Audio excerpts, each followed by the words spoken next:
Yeah, I'm seeing exactly who's up this early on a Saturday. Big test there. Hey, don't worry. If you miss the blog or you join late, it will replay back, right? I don't have it online too coming up. It's early Saturday morning update. Who was first on YouTube today? Obsessed Chevy. You thought you were, but Noodlehead beat you today. It was close. Morning to Angie and Angela, as well as Amy on this Saturday morning. I know it's cold outside, and I'm doing an early blog today because after the newscasts are over, a little bit later on here, in fact, starting in about 20 minutes, I got to jump back in the other studio. I have to get poor little Dobie to the vet. He's not feeling too well, so I got to get him checked out. So I want to make sure at least talk to you guys for a while here this morning, and let you know where we're at on how things are going to play out as we head through the next few days. Oh, don't worry. It's all right, Obsessed. I still think you're number one that I saw anyway. I had to go back and look and find the old hat. You're both the first. You guys can share that world today. It's a season of sharing. Good morning, Olivia. Hope all is well. Snow lover. Snow up talk on a Saturday. You bet. You bet. All right. Shall we do it? Let's dive right in. Let's start with the snowboard, which will cover multiple things here. Okay, let's start with the light rain to a light mix. This one's going to be very complex to explain. It already has felt that way on TV, trying to explain it, so I'll try to do my best here with you all. Then as we get into Wednesday, the bigger weather element, while this is a snowboard about snow chances, it's worth mentioning the board itself doesn't show that Wednesday really, I think, will be about wind. A lot of wind here. Not quite to an advisory level set up, but it is going to get your attention on Wednesday. But it's also going to allow us to really warm up. We get into Thursday. That's when we see the flip happen, going the other direction and colder, much colder. In fact, the trends to get into a cold setup as we head into next weekend are growing and growing and growing. That may be accompanied with some type of snow event, potentially otherwise anything within that cold layer. And atmosphere would be your snow flurries, snow globe kind of vibe. All right. So I'll explain as we go through these. Let's start with the current view outside at Ollie International. Foggy out there this morning. We had some clearing, of course, that's taking place in patchy areas. So in some cases, not quite to the point of freezing fog, but you could get It's that level where you can run into a light glaze on a bush or a tree in your yard, a railing. I doubt you would notice much more than that if your car's been parked out all night and you've had a clearing in the last few moments and fog has formed. Yes, you may touch the car door and you may feel a light glaze, but it would be very, very light. And right now, it doesn't appear to be enough to be impactful. If it were to be impactful, you would see all these trees here would be glistening like crazy. And that's not what you ever want to see in freezing fog. But either way, most of it would be elevated off the ground. Still, just use a little bit extra caution because we're about to go above freezing here area wide. But for the next hour or two, if you're going to be venturing out, check the paper, take the dog out, just do the penguin walk off your porch. Don't rush off the porch there. Make sure your dog does the same thing. All right, we're 31 in Louisville, 30 in E-Town, 30 as you head toward Paoli at the moment. Looking at the satellite, can't really tell a whole lot because the sun's not up yet, so I can't see where the cloud cover is. Let me see if I can adjust the satellite. Not used to being on even this early for myself, right? All right, let's see if we can adjust that. All right, there was definitely a high deck of clouds over us. That's what that is picking up. Let me see if I can show all layers though. Hang tight. Let's see. Hard to see the stratus deck closer to the ground. It's underneath this layer. This layer is blocking it. Get out of the way. You're blocking it. But there is definitely an upper layer of clouds mid-deck that is over us. So that is the reason why it's hard to even get a full-on fog scenario. It's only going to be where the mid-deck is thinnest, which briefly was around Louisville, it looks like, and some of you may be down here to the south. You may have enough thinning of that mid-level deck that where you've been able to get a clear sky up and down and therefore fog is formed. So that's the main spots. Temporary issue because this mid-level deck of clouds is filling in. It's a bit of moisture that is tracking across wave country right now from the west. And this is going to be feeding. Let me switch off the satellite. It's getting annoying. All right, there we go. It is feeding a narrow corridor of moisture that runs roughly like this right now, just ahead of the actual clipper. And most of the air is going to eat that alive, but don't be surprised if you get some flurries at the short term. And then as we evolve through the morning and temperatures begin to move upward, it'd be mainly drizzle. But don't be surprised if you were to experience either one of those. Neither one are impactful. Just want to mention it. It's going to quickly head off to the east. In fact, by 12 noon, it should be not even within our radar scope. So then that brings our attention to our friend, the Clipper. Waiting for us to the west. There it is. You can almost see the little comma shape to it, right? Into Kansas, Nebraska, into South Dakota. As it jets more east-southeast, it'll track on the edge of the snowpack. Let me see if I can put that up. I think I still have that available. Hang tight. Oh, I don't know if this is going to be a fair assessment or not. No, that's not the right one. Hold on. I'm getting there. Because I want you guys to understand that that's usually one of the easier, not the only, but one of the easier ways to track a clipper is by looking at the edge of a snowpack. All right, that's fair. Maybe a little bit overdone. Let me see if there's a different model that isn't as abrupt. That's probably going to be the best I can do. Models on snowpack are not great on placing where it is currently. But anyway, the clipper is going to track on the edge of it and head through the Ohio Valley, but staying north of I-64 because we do not have snow on the southern part here.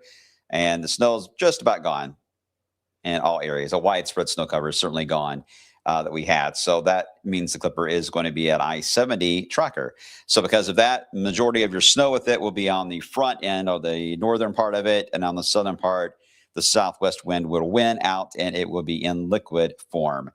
A couple things to watch, though, which is makes this one a little weird, as it moves into the area tonight and early tomorrow. The very leading edge of it will arrive in the morning about this time, where we're still cold enough, the cold layer is still deep enough that, yes, it could have some snow showers in the leading edge or even some sleet. It wouldn't last very long. And even if it did, just say worst case scenario, we get dusting or maybe even a half inch of snow out of that, say, in Seymour tomorrow morning.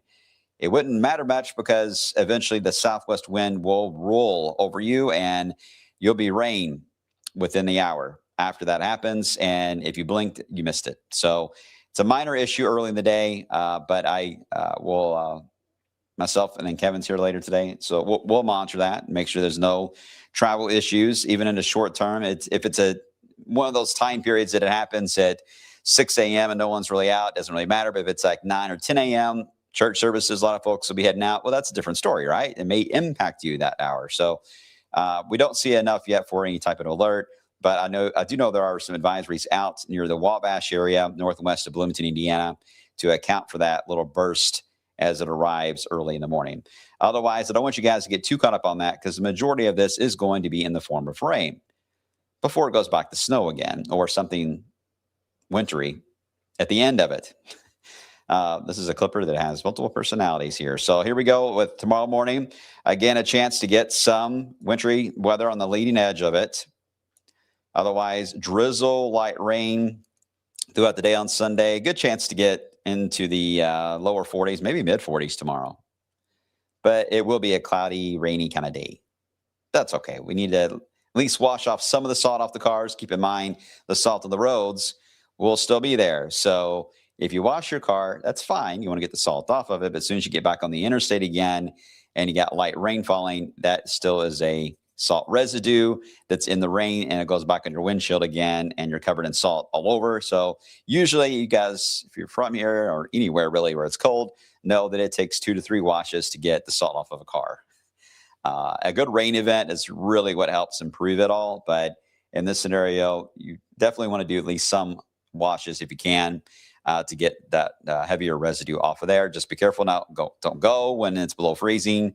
You want to go to these car washes when it's above freezing in the daytime periods.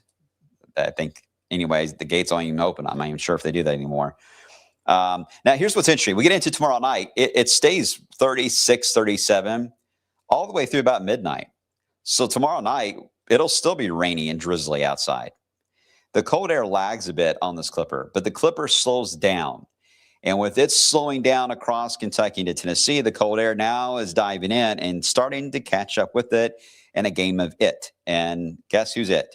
The clipper. So then there we go. We start to see the precipitation change over to what looks to be snow, although the soundings are still indicating that it's going to be tough in many areas to generate a snowflake. So this could be freezing drizzle in some areas. Some of the soundings indicated that. Some others, I did get a snow sounding, and some others looked like freezing rain. Some look like pure rain. It's the terrain of Kentucky and very far southern Indiana that really varied. A 1 degree difference in a couple of spots in the atmosphere and having a different saturation level had a different outcome. The good news, I can tell you, this does look light. So if it were all snow, this is an under an inch type of snow. If it's freezing drizzle, to me, it doesn't matter if it's a very light amount. A light glaze is a light glaze. That's still a problem. So it's more of a problem than a light coating of snow can be. So we still need to watch this. I don't think we need to worry about it yet for an alert day setup and slick and hazardous driving or anything like that, because the thermometers will drop to the freezing mark and slip just barely below it right at the point of sunrise. Typically, after spending all day in the 40s and then slowly dropping, it's not a flash freeze. It's just a slow drop. The roads do usually fairly well in that scenario, and they already still have some salt on them. Yes, I know the rain's going to wash some of it off, but still, I don't see an alarming signal here. If we were to see the cold air get here faster or the temperature drop is a little more dramatic than expected, that would change the narrative, but I'm not seeing it yet. We'll be watching for it. We'll let you know if we see it. Fair enough? That's Sunday night, Monday. Otherwise, Monday, we'll get some sun back in the area. Tuesday looks good, partly sunny in the 40s. Get out the shorts. Wednesday is our windy day where we have a chance now to hit 50. Could go even a touch higher than 50, only because we're in the 40s before it and we would not have a snowpack anymore. It's a little easier to move a thermometer up without a snowpack around. But this is a very dynamic system. This is the one we've been talking about that has a lot of kick to it, with a wave of moisture being rain at first, dives down. Then we got this large cyclonic setup there of a low pressure into Canada that will then just drive down yet another clipper on its heels, and then eventually the really cold air. It's a 1, 2, 3 step process. And it all starts Wednesday with the wind and the rain to start with. This particular system, though, is in a hurry to move in and move out. So as far as snow, with the Wednesday system, it will have very little, just flurries as it passes on by. rain flurries. But then here comes the clipper now. Ooh, this is going to be tough because as this clipper dives down, it's a matter of how much of a dig does it have along the very tight temperature gradient that we've got that will be developing between Mississippi and Ohio. Huge range in temperatures there. That's going to generate a low pressure to form. The air is going to lift. Some of the models are not going to show that very well. They may be in fact, dry. But we know that when you have a tight baroclinic zone like this, you're going to get lift. You're going to get moisture that can develop out of that. So I don't know how that's going to look yet.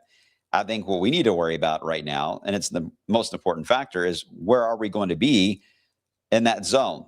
Are we going to be in the middle of it? Are we going to be north of it? Or are we going to be on the southern side of it? That makes a huge difference on how, especially Thursday and parts of Friday, will turn out. Yes, the Euro does like the idea of it being at least half of the area through it. So you can see it's got snow roughly 64 north, a snow event, rain along or just south of 64 for the majority of the time. Whew. Don't you love when the rain snow line is right over us? It's almost like it's written in the rules of Earth. It has to happen that way. No, it doesn't have to happen that way. So this needs more time in the oven because you're going to see every single model run is going to vary. It's such a tight gradient. It's too dynamic. So the models, if they just have one small detail off, that will change the look of what that zone of moisture will be or that clipper will be. If it gets another piece of data, it may show up more dramatic and show a blizzard here. Who knows? It's going to flip around. I promise you, at least 8 to 10 more times. It's going to stress you out. Don't stress out, though. That's our job. That's why we carry the gray hair for you, or lose hair in some cases. So we're going to hold on to that stress. All right. So just know that that's an area to watch. More importantly is that we know what's driving the tight temperature zone or the baroclinic zone. We know what's driving it, and that is a Arctic high that is building down. We're more confident on that than what's going to happen between the warmer 50-degree day and the Arctic high. We don't know the in-between part, but we know the bookends.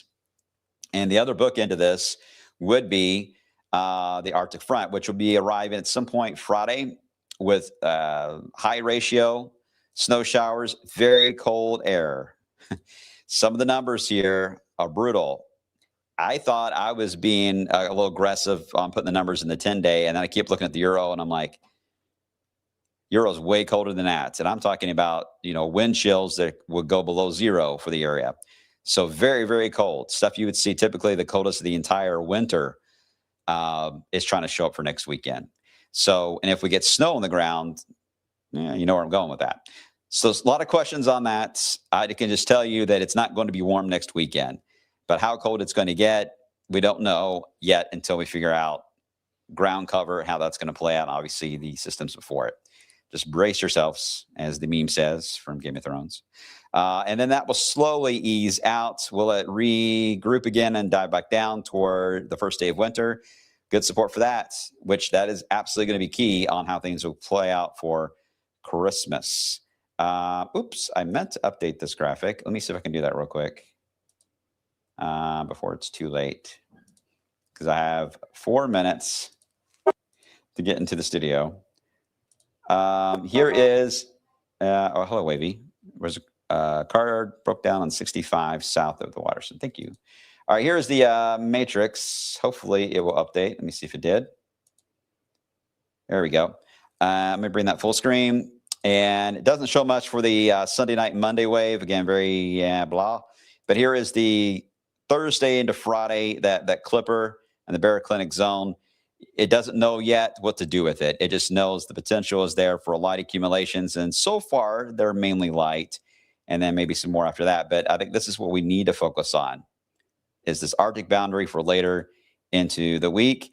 And it's really going to be whether or not the cold air can get stuck in the area or not will depend on the jet structure. I mean, this is what we call the atmospheric river, just aiming right in the northwest part of the country. And that's what's at times pushing that zone, the angle of attack of these lows, sometimes way north of us into the Great Lakes. And at times, if it gets a sharp enough angle, it brings them down a little more south, and they can reach us in the Ohio Valley. But we're watching the Pacific Ocean. We're watching the Atlantic for blocking.